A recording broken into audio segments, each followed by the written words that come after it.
All right, let's move to the American League East. American League East here. As far as last year was concerned, I don't know that many people projected that this was where the standings would look. Baltimore Orioles over 100 games. Tampa Bay at 99 wins, coming in in second place. Toronto at 89 wins in third, and then the big rivals in the bottom, New York Yankees at 82 wins. They called that season a disaster. The Red Sox at under 500, 78 wins. This year, as far as projections are concerned, Pacoda right now is projecting the Yankees to win the division, 93 wins in there.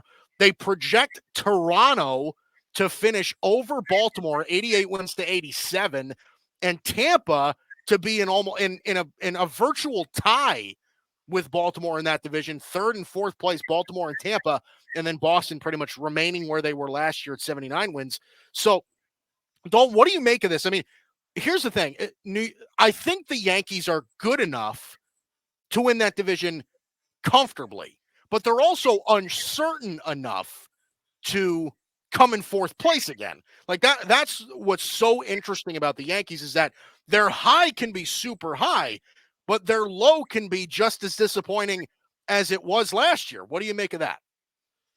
I don't think the Yankees are this team that's head and shoulders better than anybody in their division other than Boston. Like I just don't.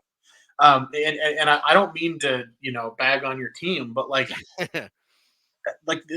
there's a lot of guys here who are just kind of aging and that I don't trust the production of. Like, LeMahieu's hurt now. We'll see when they get him back. And look, you're not going to hear me say anything negative about Soto or Judge, but Rizzo, another year older, he's productive still, but we'll see, right? Stanton, we'll see. They got some guys I don't trust to stay healthy, right? Verdugo, again, we'll see. And there's a little bit of I just don't trust him from a work ethic perspective. Like everything that I hear about that guy is just he's kind of a bozo. Uh, Volpe's developing into a nice little player, but Trevino's fine. But I don't look at that lineup and view it as deep the way I do some of the other top contenders. And you might disagree with me on that. I think they're going to hit. Don't get me wrong. I think you're looking at a top 5 or 6 lineup in baseball, but I don't think you're looking at a top 2 or 3 lineup in baseball. And I think with where their pitching is right now, they're going to need to be a top 2 or 3 lineup in baseball if they want to comfortably win that division. Now, that being said, they're capable of winning that division, right? Like there's clearly enough talent here.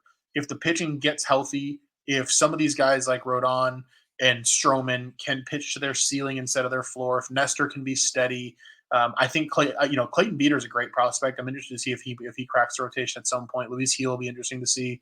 But if you end up with Luke Weaver starting games for you every fifth day at some point, like Clark Schmidt having to roll out there all the time, there are some holes right now in that team. So I think they're good. My look at this division as a whole, I think it's kind of unfortunate for the Red Sox because I don't think the Red Sox are bad. But I think the Red Sox are a pretty middling roster in general. I think they're a team that honestly, I could see them winning anywhere from 78 to 83 games, somewhere kind of in that range. I think they've got some fun young players, but what's tough for the Red Sox is I think the other 4 teams in that division all kind of have that Giants, Diamondbacks, Padres thing going on, except there's no Dodgers at the top. There are just 4 of those teams where all 4 of them, if you tell me that any of the Rays, Blue Jays, Orioles, or Yankees win the AL East, I'm sure, I believe it. Yeah. Why not? No, I think that's legit. I do. I mean, I think I probably, and I'm sure this is the case, and I'm sure some as Charles Barkley would say, some homerism would would dictate. I am probably a little higher on the Yankees than most. But here's the thing, and like I said, this is kind of leaning into what I said before, is that I do think that this team is capable of being very, very, very good. The problem is that, and again, all of the question marks that you brought up are incredibly valid, right? Rizzo is another year older. He's coming off that big head injury. I tend to lean more towards that. If his head's on straight, obviously band shift, I think he'll be fine, right? I'm really not too worried about Anthony Rizzo as far as production is concerned. Stanton looks pretty good in spring training. I mean, listen, the guy just hit 450-foot home runs in one game. Spring training is spring training, but he looks lean. He's in much better shape. He looks much leaner. So I'm into that. Listen, I think Jason Dominguez is going to be a stud. And I think as soon as that dude comes back, he's going to be in the lineup every day. He's such an electrician. He just is. The guy just injects juice into that lineup. So again, the question marks about the Yankees are more than fair. And again, depending on when they get Garrett Cole back is going to say a lot about where their rotation stands.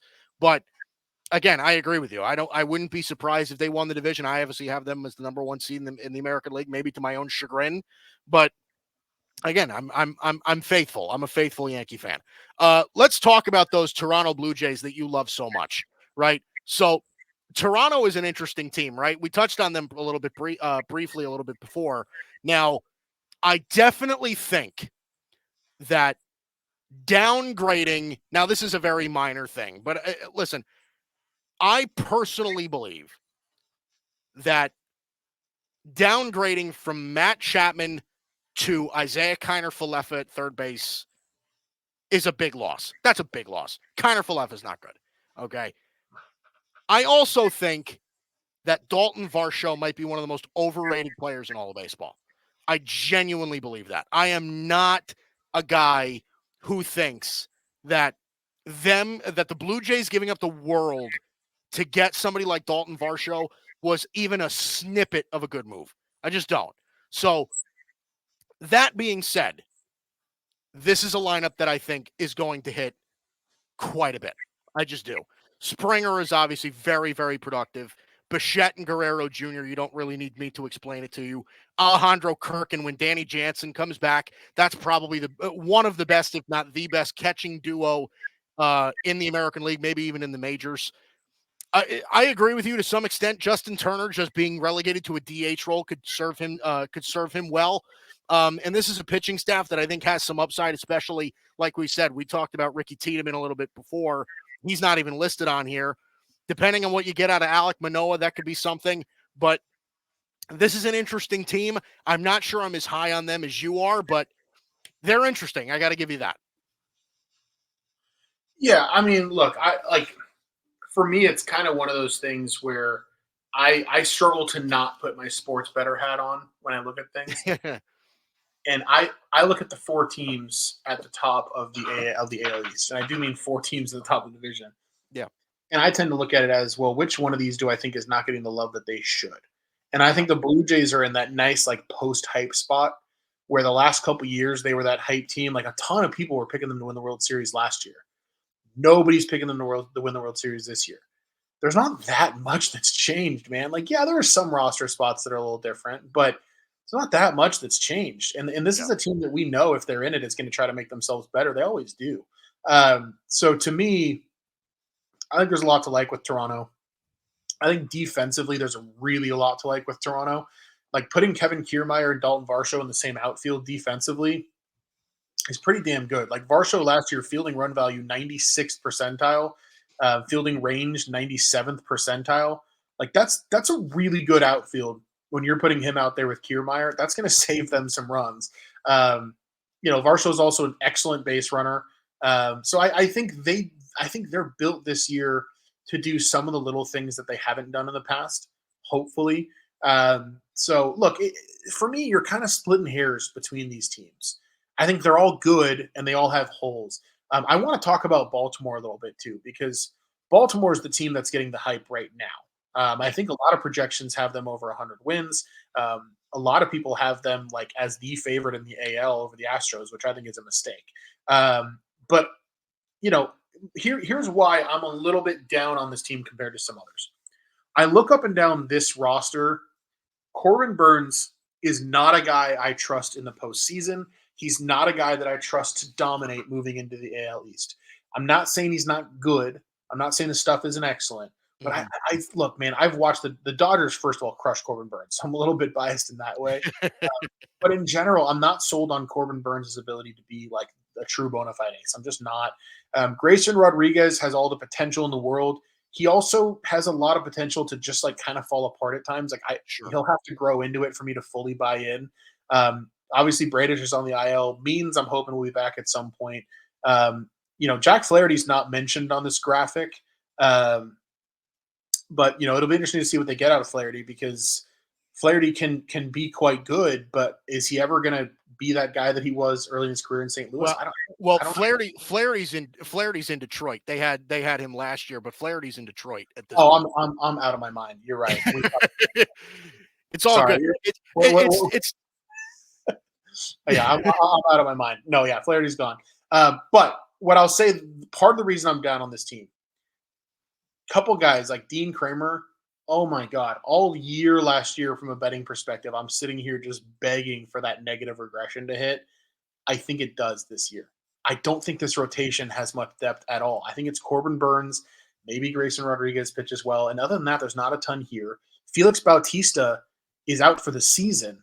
Yanier Cano is a great guy in the bullpen, but like other than that, that bullpen's not that great, right? So like, I don't think their pitching is anything special. Now you look up and down that lineup. Obviously, Rutschman's become a star. Gunnar Henderson's looked really good. Santander can hit.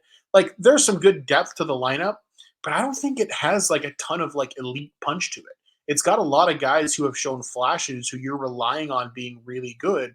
And I don't see any reason why this team should be considered a step ahead of the Yankees, the Blue Jays, or the Rays the way they are. I think they're right there in that mix with them. yeah, Uh, I agree. look, that's not a bad thing. It's a good ball club, but it's not a 100-win ball club. No, like I said, and I think you and I are kind of in lockstep here. This is a team that I think is definitely due for regression, right? I look at this lineup honestly, and this is from my perspective. I mean, before the influx of young talent came along, right? Before Adley Rutschman came in, before Gunnar Henderson came in, before obviously guys like Jackson Holiday. Jackson Holiday isn't on the opening day roster. We found out just a few days ago, but like it's been like some of this lineup is a lot of up and down minors guys, right? Like Ryan O'Hearn before he showed up in Baltimore was like Ryan O'Hearn couldn't make it in Kansas City. And then all of a sudden he comes here and he's a flash in Baltimore. Now he looks like, just looking at Ryan O'Hearn, he looks like he's a major league hitter, right? His swing looked really good last year. Mike, let me tell you, Ryan O'Hearn is a guy I faced a ton in collegiate summer ball. Yeah. He was playing for the Santa Barbara Foresters, and I was playing for the Conejo Oaks. We were in the California League. Yeah. I could not get that guy out. Like I yeah. faced a lot of major leaguers, and some of them I had some pretty, some of them I had success against, some of them I didn't. I could not get Ryan O'Hearn out, man. Like, really, he just fucking owned me. So I can't. can't talk trash about Ryan O'Hearn.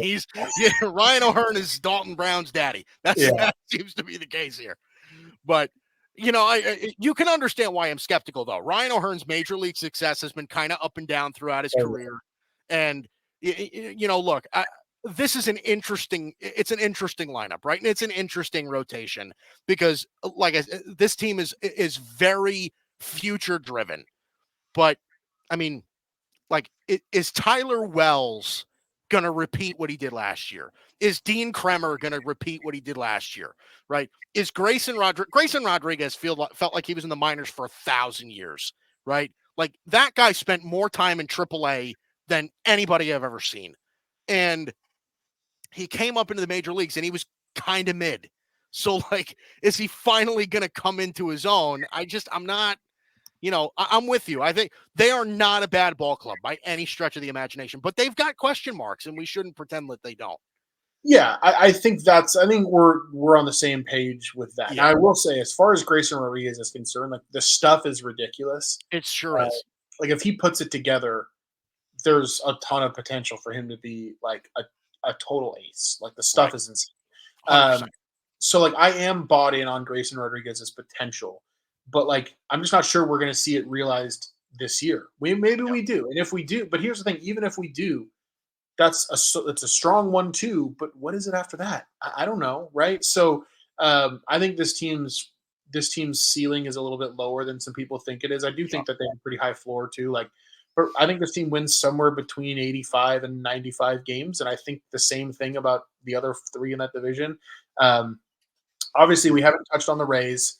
The Rays to me are I don't think that they are as good as they flashed the first half of last year. No. Just don't. Now I think they're a decent team, but like I don't see it. With McClanahan injured, you're rolling out Aaron Savali as your number two.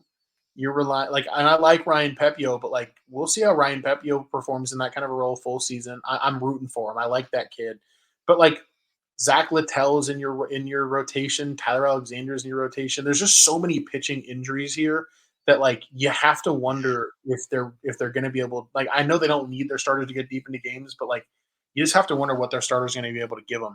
Yeah. I mean, You know? Tampa is so annoying because, listen, coming from a guy who lives and dies by the Yankees, right? Tampa Bay is one of the most annoying teams in Major League Baseball simply because this team churns out pitching like you wouldn't believe. Oh yeah, They take absolute nobodies and turn them into superstars. It's remarkable. They really, first of all, the return that they got on the Chris Archer trade is maybe the most absurd thing I've ever seen. But like what they were able to get out of guys like Drew Rasmussen and guys like Jeffrey Springs, like those guys are not good major league ball players, but they are for the Rays. Like that's just what they do. It really is. It blows my mind. They're Tampa Bay, and you and I think, kind of have to. I'm interested to hear what you have to say on this, but like their player development staff, because they don't ever spend money. I mean, Zach Eflin, who is right now the number 2 starter on this graphic and number 1 if you count Shane McClanahan on the IL. Zach Eflin is the largest free agent contract they've ever given out as a franchise. They do not spend money. They don't do it. So here's the reality. They just develop guys like you wouldn't believe. Like Yandy Diaz was a nobody. And outside of guys like Betts and Acuna, he might be the best leadoff hitter in baseball now. Like it's absurd what they do with guys that are just like bargain bin players. It's remarkable to me. yeah, and it's especially incredible that they're supposed to be as good as they are when a guy that was the consensus number one prospect in baseball for a few years running, and then came up and looked it, got caught hanging out with a 14-year-old, and is Yeah, now right. way out of Right. baseball, right? Yeah. Like, and they're still projected 87, 88 wins. It speaks to the depth of that organization, and you're right. They're a team that you just get the sense that when they call a guy up, you're like, oh boy, well, he's getting called up by the Rays. Yeah. The Cardinals used to have that aura in the NL, where it was like if the Cardinals were calling up somebody, like you just assumed that dude's going to be ready, Yeah. right? Right. Um, the Dodgers have had it a little bit at times. The Astros definitely have had that, Sure. where like you get these teams that just can really develop talent, and so when they call somebody up, you just trust it. I mean, you wonder what Tampa could be if they spent like some of these other teams. It'd be a potentially terrifying franchise Oh too. my gosh. Could you But, imagine? look, last year I would not have predicted that they won 99 games, and I would have been eating crow, right? I'm willing to take that risk again this year. I think this is like an 84 win team. I think out of the 4 teams, they're probably the one that I have the least confidence in. Yeah. Just because I think a lot of what happened last year is just not repeatable. Right. But like again, I would not be surprised They if they just come do out and this. won the division. They Like just do, man. It is like for years now. It is unexplainable what they do, right? Like this entire line, and I'm not kidding. This entire lineup is made up of guys, except for maybe Brandon Lau, right? This entire lineup is made up of guys that came in from other organizations and they've turned into studs, right? Harold Ramirez, Randy Arozarena, Isak Paredes, like they all came from other places. Yep. Like, those are all other teams' failed projects, and they've made them work. So it makes me want to It's like puke. a whole lineup full of Max Muncy's and Chris Taylors in that sense. It's remarkable, and they win 95 Yeah. games every year. It really is disgusting. It's unconventional, I'll tell you that. Boston sucks. I'm gonna say that right now. And I know we touched on them briefly. This is a rotation that is beyond terrible. It is. It's awful. Okay. Brian Bayo has some really solid upside, right? And I know that Tanner Houck has thrown some pretty solid games in the major leagues, but Garrett Whitlock is a reliever. Nick Pivetta spent some time in his career as a reliever. Like, what are we really getting out of this pitching staff? And this lineup is a bunch of guys who strike out a ton, right? Trevor Story strikes out a ton. Tyler O'Neill strikes out a ton. Like, a lot of underdeveloped players. Cedon Rafaelo, I know that they like. Connor Wong is pretty underdeveloped so far. You know, Jaron Duran, I've never really been a huge fan of his. I know, listen, Devers is a stud. I know that we're loving what we're getting out of Tristan Casas. I think Masataka Yoshida is pretty underrated, but like, they can't compete in this division, Dalton. They just can't. They can't. No, I mean, I don't think they can compete for the division. I wish the Red Sox, for their sake, were in the AL Central. I think they'd be like an interesting AL Central team. Yeah, it's true. You know, like I think it reminds me of like there's like I feel that way about the Phillies, although the Phillies are certainly better than Boston. But I think offensively they're going to be fun. Like, yeah, I think Duran, Casas, like they've got some fun young guys on offense. Mm-hmm.